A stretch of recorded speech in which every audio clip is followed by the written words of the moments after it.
who is Buliira Frank Kabinga? I was born in Kasubi and I grew up in the suburbs of Kasubi in Kawala Zone 1, Lubaga Division. I started my primary in Kasubi Church of Uganda Primary School, went to Mengo Senior School for my O-level, A-level at Old Kampala Senior School. Then I went to Kyambogo University. I joined politics early enough as 1996 during the CA times and during the campaigns of Dr. Paul Kawanga Semogerere. I was inspired by Democrats then. In fact, my entering into politics was one of the big rallies of Honorable Waswarule by then, when he was the CA delegate for Lubaga North constituency. It was at Kasubi Family Primary School, Nachyekoledde. And I was one of the toddlers, the young boys who were inspired by the way Waswarule used to speak, the way he used to pull the crowds, the way he used to talk about issues that were touching the common people, wananchi. And I remember that rally there was even Honorable Nang Kabirwa. By then he was on independent, he had not yet fully entered into NRM. And Honorable Waswarule brought her on the rally to introduce her as one of the young, brilliant girls from Chiboga. So I was inspired by the young Democrats. By then there was Dr. Lurume Baiga, Honorable Mwanga Chivumbi, there was Bukenya Emma the late, Mujuzi, who was the chairman of DP, Kampala District the late. They inspired me a lot. I came and whispered to them that I'm a young boy. I'm still in my primary, but I want to join Uganda Young Democrats. They just gave me the address of City House, that come to City House on Monday. I did go to City House. I met Mwanga Chivumbi. There was Jajja Salibogere. Maria Mutagamba was there by then after the campaigns, and many other Democrats. That is how my political journey started. Slowly by slowly, I entered into the networks of the Young Democrats until after I went to Kyambogo University. I became the first chairperson of UID in Kyambogo University. I became, I'm the one who brought Nabukenya Brand of Luwero District. I'm the one who convinced her to join Young Democrats. In fact, by then, when I reached her, she said, "Me, I don't want politics. Politics is deadly." She was a young girl in Kyambogo University during her vacation before she joined university. I told her, "First come and see that politics is not dirty. Come and attend one of our UID meetings." But people are lucky. When she came to our meeting, she got inspired. Then, by good luck, she was given the ticket to stand for guild president on Kyambogo University, UID ticket.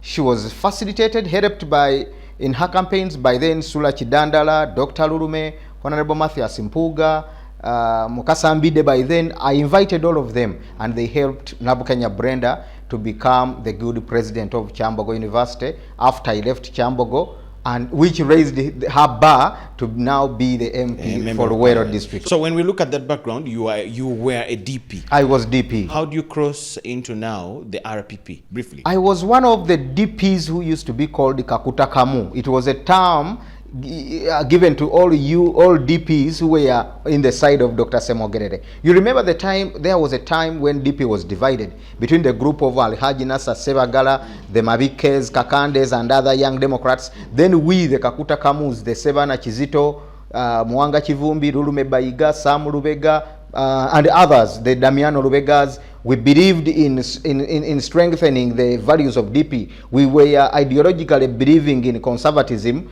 and being center-right, and the other group was socialists. So that ideological battle made me camp with the Kakuta Kamus, the group of Dr. Semogerere. And we are the people who by that time came to see that Honorable Mao and the group were already dining with Mr. Museveni. And we were abused. We were taken like traitors in the party. We said, until I said I cannot be led by Mao, I cannot be led by Mr. Museveni as president, and he's a second Museveni in the Democratic Party where I am. So that is when I quitted DP, and I could not join up any other party.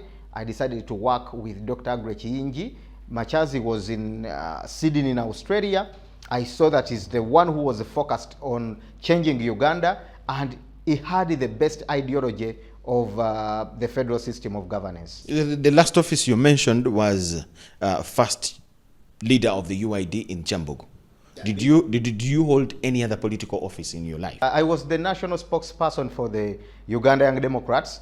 That is in the second generation of UID after the first founding generation. The second generation, which was led by Susan Abo. So you have not been a councillor, a mayor, or what? I've never been in any political office, and I didn't like it. Mr. Museveni had never been a councillor. He has never been an MP besides being a minister and other appointments. It is only that we crammed it wrongly, that someone has to pass through all of those in order to be a leader. Of course. Dr. Besigye has never been a councillor, but people have been seeing him to be near to presidency or fully looking at presidency. Of course, now when you the two examples you have brought, President Museveni was in the revolutionary fights, the one that overthrew Idi Amin, that is from NASA. He led the NRA. He was a whole party president of the UPM. Then he stood for MP. He was a minister for defense. By the time somebody who was in the military commission, where he was almost vice president, you get. Dr. Besigye, he was in the bush. He was a state minister, then minister public service, and what? You get. You have not been anywhere in the lower ranks. I think. Where do you get the morale And then, I think to look at presidency? I think times have changed. By then, we were fully looking at the militaristic approach to change regimes. People were looking at, where have you been? Have you been in defense? Have you been attacked here and there? That's why you see that Dr. Besigye had to leave Nairobi and come back to join the Bush War. General Kale Kayihura had to leave the legal practice and go to Luwero and go for training. But times have changed. Yes, we can look at the military side for now, but we also have to look at the brains, the contacts. There are so many things that change a government. I'm actually not looking at the military side.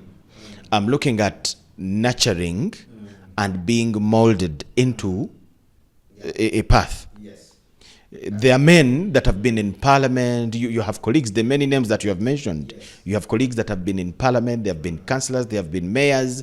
Now, if one of them wakes up and says, I want to be Speaker of Parliament, I want to be this, many of us maybe will think they've had the training with these officers. Yes. Are you not falling from heaven? I'm not falling from heaven. And what I should tell Ugandans is that, yes, you can have someone who has been a LC1 chairperson, councillor, member, mayor, road mayor, MP, but he doesn't want presidency. There are many. You see parties like PFF, it didn't field a presidential candidate, but yet they have people who are equal to being presidents, more than 10. Whose experience would... That means, presidency rotates around determination and the readiness to serve. You can be having all those CVs, you've been MP, you've been what, but some people are selfish. They don't want to lose. Someone has billions and billions on his account, but he cannot say that, let me sacrifice the 20 millions to pay for nomination fee and stand for presidency. Do you know of any great president world over that ended up in a presidential office from nowhere in the chains of leadership of that particular country? I think Marco Ravalomanana and many others. How successful? Venezuela. Okay, let's look at Ravalomanana. How successful was he in terms of leadership, and how did he end? Yeah, those issues came, but I don't think we can gauge the whole globe on a sole Marco Ravalomanana. There are presidents like Hakainde Hichilema in Zambia. He has been Omukadewe Kanisa in the Adventist church for all the years and a cattle farmer. He has never been in any position, but he's a president, and apparently he's like unopposed, as if there is even no opposition. People are contented in Zambia for the 5 years he has been president. The former president of Malawi, Reverend Lazarus Chakwera, and many others. There are so many examples. Briefly about the RPP. what is its background? What is its ideology? Where does it come from? Revolutionary People's Party. Because on the different platforms I've listened to you, and where I've read about the party, it rotates about the previous one, the one that you merged with, Federal exactly, Organization. of the late Dr. Aggrey Kiyingi. Yes, so besides Dr. Aggrey Kiyingi's name, what do you have as a party? RPP was founded by Mr. Joshua Clinton Kaswabuli, a man from Namutumba, an intellect, and it's one of the parties that have been in existence for the last over 18 years. When I take you back, I've been the personal assistant of Dr. Aggrey Kiyingi for more than 15 years before he died. I was his personal assistant. I used to go to countries where President Museveni had presidents there as his friends, and he feared to go there since he was on Interpol ready notice. He gave me instructions to register the Uganda Federal Democratic Party organization as a political party in Uganda. But during those times when General Kale Kayihura was IGP, and I remember there was Buliira as the director, ISO, they tortured me a lot that you cannot come to register a political party of a rebel. Then I told them, how can a rebel surrender and say, I'm registering a party and I'm going to contest in elections? That means he's not a rebel. And they insisted I was a rebel. They arrested me several times in Narufenya for attempting to register UFDO as a party. We were blocked until Dr. Kiyingi died when UFDO was not registered. But see, when he died, we sat as the executive and said, in order to compete in this political field, it would be better if we struggle again to see that the party gets registered. So we looked at existing parties and that we could merge up with. And we found out that RPP was already registered, and we needed to get a shortcut to get a party which is already registered, but with the same values as the Uganda Federal Democratic Organization. Our number one core is federalism, and we saw that RPP is championing and focusing more on federalism. And the leaders were flexible. So we had a lot in common until we had to sit with the leadership of the Revolutionary People's Party, and we come together with Uganda Federal Democratic Organization. Okay, you mentioned about security, questioning you about the late Dr. Kiyingi, and in relation with the implication of him being looked at as a rebel. What were the facts about him being a rebel? Because security cannot come out of the blue and they say, Kabinga, you are this. I think now, like, I would answer that like by bringing you even right now, a few months back, you saw some generals and officers of the military being arrested and said that they were giving the president wrong information. They are planting bombs and lying to the president that it is ADF which is planting the bombs in order to extort money from the president. So I think during those times they used to say that Dr. Kiyingi killed the sheikhs, he did what, but you are seeing the Nixon Aigasiro is now being rearrested on similar cases of murdering Afande Kawesa and all other cases. So meaning he was exonerated already. You know, the truth always delays, but when it comes, it covers the lies. So all these were lies. That's why even Aisha Nakasibante, the sister-in-law of Dr. Kiyingi, was released after 2 years in Luzira. The brothers-in-law were airlifted from Abu Dhabi and brought up to Nalufenya. That Dr. Kiyingi, they were doing private business and they were not even in politics. But they just assumed because they wanted to eat money from security, let's make an operation of hiring jets and we bring them to Uganda since they are connected to Dr. Kiyingi, and we fake up stories that they are the ones who have been bringing money for Dr. Kiyingi. They were in car business, poor boys. But after they were released with no evidence. Even me, I was arrested in Mbale. I was just meeting our colleagues in Kapchora. They arrested me. They told me my bag is carrying bombs which are coming to bomb Kampala. I was taken to Nalufenya. I didn't have a single bomb. Until afterwards I was released. So Dr. Kiyingi was not a rebel? He wasn't a rebel. He was a peaceful Ugandan. What do you think the government in Uganda and the security system based on to implicate him? I think it was just fear. What is your view about the country Uganda that enables you to feel you can really lead this country? The country Uganda has so many problems. My difference with Just like any other country. just like any other country, but we have to look at the what and how. We have the problem of President Museveni. Yes, we have an aging president whom we need to replace, to help and replace. Then, secondly, we have to look at the system of governance. In fact, it is not just removing Mr. Museveni. You can remove Mr. Museveni even if they put me as president and they don't change the system of governance, and I still lead Uganda under the decentralization system, we shall still remain in the same problems. This system where power is vested in the hands of a sole person, the president, where each and everyone has to kneel before the president to live for another year, where if you want your son to get a promotion in the army, a cheat has to reach the president, not merit, where an RDC has to first look for president in order not to appear on the next cabinet, next RDC's list.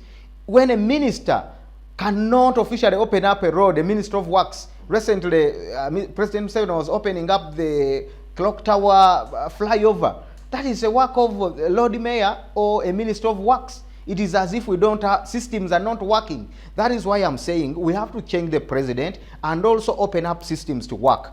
This is what we are going to do. This is what we propose for Uganda. It is federal. We are well organized. When you go back to the Lancaster Conference of 61, it well streamlined how Uganda would better be, dividing Uganda into the 16 federal states. Let a Karamojong has his city in Moroto and be proud of it. Let him come to Kampala just to and see what is in Kampala. A Karamojong doesn't need to come to Mbale to get a passport. So you're looking at changing government, getting rid of the NRM, then changing the system, government system. Briefly, how does a federal system work ideally? Ideally, there are so many federal natures, but a federal system, in short, it brings power to the people. Not this verbal power to the people. It brings real power to the people, and it even brings jobs to people where they stay. Federal system of governance, I will give you an example with UAE. It creates a kind of competition. Many people think Dubai is a country, but Dubai is just a federal state. It is part of the 7 states, Emirates, making up the UAE. When UAE makes a flyover, Abu Dhabi the next month says we are going to construct one which triples the one of Dubai. Dubai has been having the 2nd largest airport in the world, Dubai International Airport. Right now, Abu Dhabi is going to open up next year Sheikh Al Maktoum International Airport, which is going to be the biggest airport in the world. When Sharjah says that for us we are here we are competing in industrial development, then Al Alain says for us we are also doing this creativity. You know, that kind of competition in the long run makes the country to develop. That is how Nigeria is getting to develop. Nigeria is developing steadily. It also has issues, but when you compare it with other African countries, it is moving steadily. Someone who is in Kumas doesn't need to go to Abuja or to Lagos to get whatever he wants. Every state is independent. Jobs are where people are. People don't have to cross over to different states to get offers or to look for the president. You can even take 10 years without meeting the president, and life is moving on smoothly. People are getting jobs. Medical facilities are being sourced by the people. What is your view about the belief that a federal system of government is more applicable in countries that are geographically too big or wide or something like that, of which Uganda may not be? Yeah, but when you mention, look at the countries that you have mentioned, Nigeria itself, look at the Emirates, look at the USA, look at all the countries that are running on a federal system of governance. Thank you. Do you think it is applicable to a country like Uganda that is as small as we see it? I think that that is an excuse. It is not too big to say that Uganda cannot go federal because of the geographical and the size of the country. Because when you look at the federal factors, we have them. Our forefathers who were picked from different regions and went to Lancaster and sat, put all of those into consideration. Odochi in the 90s, after the Odochi, before even the Odochi report, when Uganda read it, it looked at all those factors. Frederick Ebert Stiftung Foundation of Germany also made a full report about federalism in Uganda. And this report of Frederick Ebert Stiftung and Konrad Adenauer Foundation, both reports were looking, when you look at the reports, they were considering the geographical factor of geographical setup of Uganda, and really said that this country to go on, since it has the tribal settings, it already has the cultural leaders, this federal arrangement can well be, not that cultural institutions running the states, but that arrangement can well drive the federal system of governance, and Uganda goes in prosperity and harmony. Do you think Uganda's federal arrangement can really give Uganda the fruits of development and prosperity? Federal can give Uganda the fruits of prosperity. It is the way to go. Just imagine, we have Fort Portal and the entire Rwenzori region as the biggest tourism area. That's why they even had to name Fort Portal Tourism City. I always look at Europeans and other people coming for tourism, coming to see the Rwenzori, the Maberega Nyinamwiru, and other geographical features in that region. People have to fly up to Entebbe Airport. From Entebbe Airport, someone takes this nasty road of Mitiana, Mubende, Kamwenge, Chegegwa. By the time someone reaches Fort Portal, he's already tired of the country. And this is a tourist you expect to get money from. So I've had so many friends saying that, now look at that place, it is so beautiful. Why doesn't government look at means of sorting the transport issue? This is where federal comes in.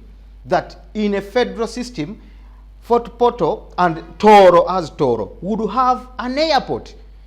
And that's why in our manifesto as the RPP, we are proposing to have, we are planning to have Omukama Chebambe International Airport in Fort Portal, so that someone coming to visit, a tourist, would just fly straight to Fort Portal, makes his tourism, and he goes. Still the money remains in Uganda. The money remains to develop Toro as a federal state.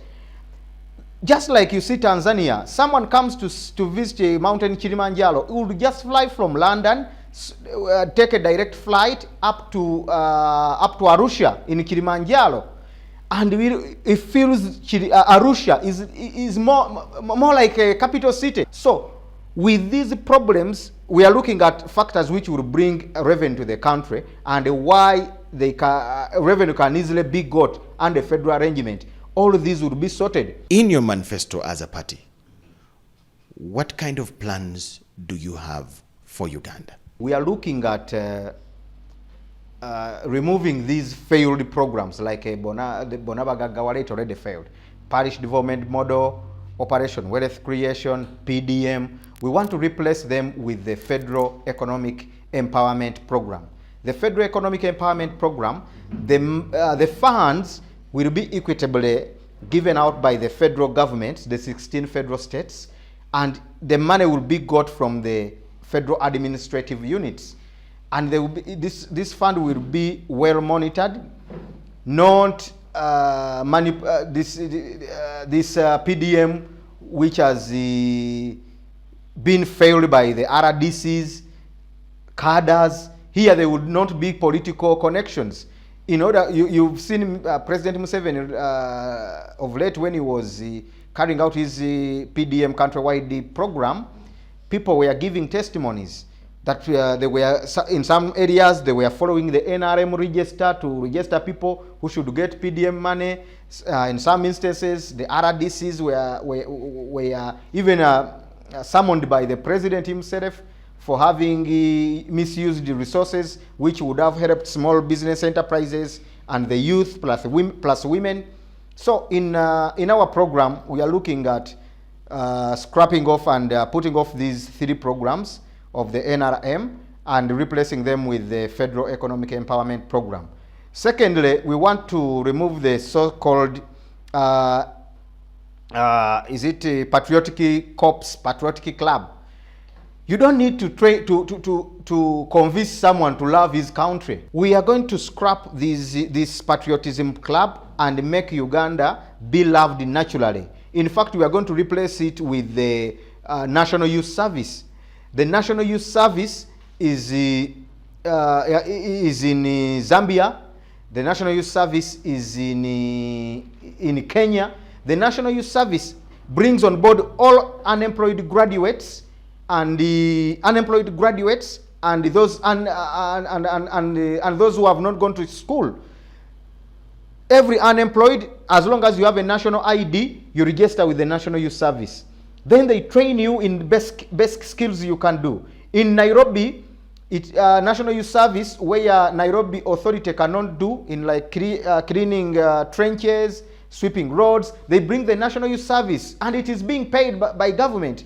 These are all the unemployed youth. When you don't have a job, just go and register under the National Youth Service. You be semi-trained, then you be placed somewhere. Secondly, we are looking at the foreign income.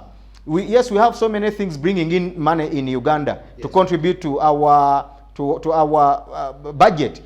But we are looking at the money coming from the Ugandans staying and working in the diasporas in Europe and in the Gulf. I will focus more on the Gulf.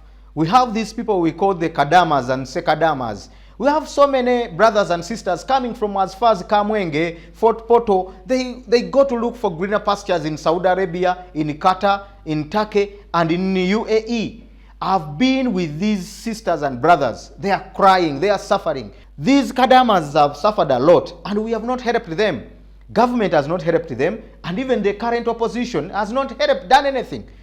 A leader of opposition would have long way tabled to Parliament the issue of Kadamas. We have a full minister, Minister of Foreign Affairs. If the Minister of Foreign Affairs in the central government has failed, there is a shadow Minister for Foreign Affairs, Honorable Kiyingi. What is he doing? Just going for showbiz and being in selfies outside Uganda. The opposition would have tabled the issue of Kadamas. If the leadership of Philippines could go and sit with UAE and Saudi to negotiate for their people, why can't government negotiate for our Kadamas?